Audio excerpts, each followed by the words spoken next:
For same way somebody said something nice to you last week, a compliment, you can barely remember it now, but that one mean thing somebody said to you in 7th grade, you remember it perfectly. The exact words, the exact face, the way the room felt. You're not broken. You're not too sensitive. Your brain is doing exactly what it was built to do. It remembers pain louder than pleasure. And the reason has nothing to do with your personality. There's a study from 2001 with a title that sounds like a sentence somebody says before a fight. It's called Bad is Stronger Than Good. Once you read it, you understand why you can't let go of things you wish you could. In 2001, a psychologist named Baumeister at Florida State University did something most researchers don't do. He went looking for the opposite of his own theory. He pulled together hundreds of studies on memory, emotion, relationships, money, parenting, work. Anywhere good and bad outcomes could be measured against each other. He wanted to find one area, just one, where positive events hit the brain harder than negative ones. He couldn't find a single one. Bad events were remembered longer. Bad feedback shaped behavior more than good feedback. A bad first impression was harder to reverse than a good one. Losing $100 hurt more than winning $100 felt good. One toxic person in a workplace dragged down the whole team. Adding one extra kind person didn't lift it back up. Across every domain he looked at, bad was stronger than good, not a little stronger. And 2 to 5 times stronger. He didn't call it a flaw, he called it a feature. Because once you understand why your brain is built this way, you stop fighting it and start working with it. Here's why this happens.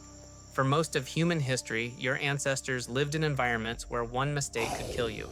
Eat the wrong berry once, you die. Trust the wrong stranger once, you die.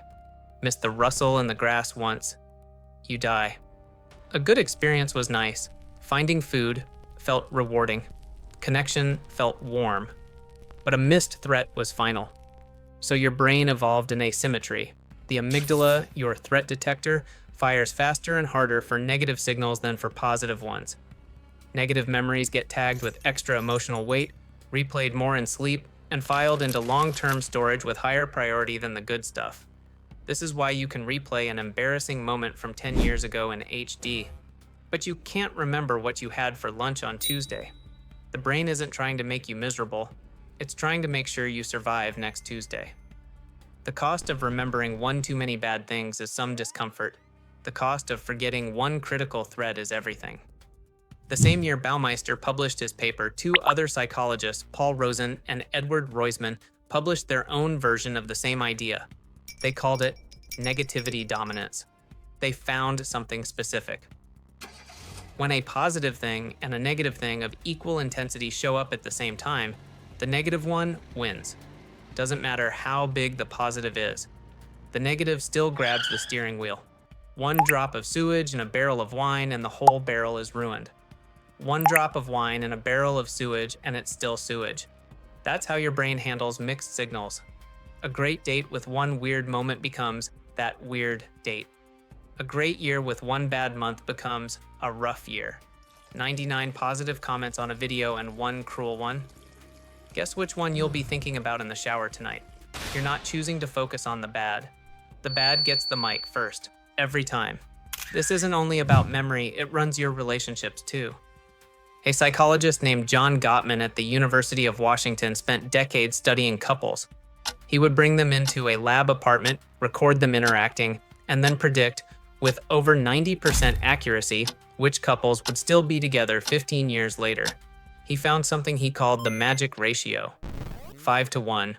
For every one negative interaction in a relationship, a criticism, a snap, a cold shoulder, there needed to be at least 5 positive ones to balance it out, not equal. 5 times more. Couples who hit the 5 to 1 ratio stayed together. Couples who drifted toward 1 to 1 or worse fell apart. Most of the time, there were no big fights, no obvious betrayals, nothing dramatic enough to point at. The numbers just caught up with them. The reason is the same brain wiring. One sharp word lands with the weight of 5 soft ones. So if you only do them 1 for 1, the negative side wins the ledger. So, your brain remembers pain louder than pleasure. Mixed signals tilt negative. Relationships need a 5 to 1 buffer just to feel even. The system isn't a bug. It kept your ancestors alive, but you don't live in their world anymore. The wrong berry isn't going to kill you. The rustle in the grass is your phone. The bias that used to protect you is now making you suffer over things that don't matter. Here's what you can do about it. First, when something good happens, sit in it. For at least 15 seconds. There's a neuropsychologist named Rick Hansen who calls this taking in the good. Negative experiences burn into memory instantly. Positive ones don't. They need you to pay attention to them for a few seconds or they slide right off. So when somebody compliments you, when you finish something hard, when a moment feels right, don't skip past it. Notice it for a full breath. You're not being precious. You're giving the good stuff time to land. Second, count positives. Not vaguely. With numbers. A 2005 study by Martin Seligman at the University of Pennsylvania found that writing down 3 good things each day for 1 week reduced depressive symptoms for up to 6 months. Writing them forces your brain to encode them with the same attention it gives to threats. 3 things. 1 week. 6 months of effect. Is third. Apply the 5 to 1 rule on purpose. In every relationship you care about. Don't only show up when something goes wrong. Send the unprompted message. Notice when somebody does something small for you. Say the kind sentence out loud, not just in your head. 5 positive interactions for every negative one. Track it for a week if you have to. You'll be shocked at how unbalanced the ledger usually is. Fourth, when a bad memory replays, name it. Don't argue with it. Don't try to make it go away. Just say out loud or in your head, this is my negativity bias firing. Naming it shrinks it.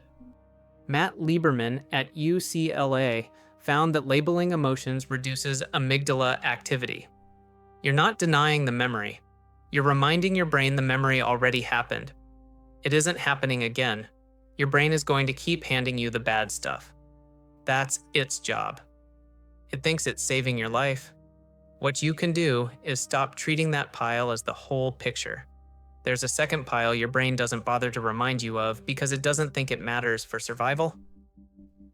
That's the one you have to go grab on purpose. The good stuff was always there. You just have to give it the same weight your brain hands the bad. If a bad memory just popped into your head while you were watching this, drop 1 word in the comments, just 1. For something good that happened to you this week. I'll read every single one. And if you want more videos that explain why your brain does the strange things it does, subscribe. There's more coming.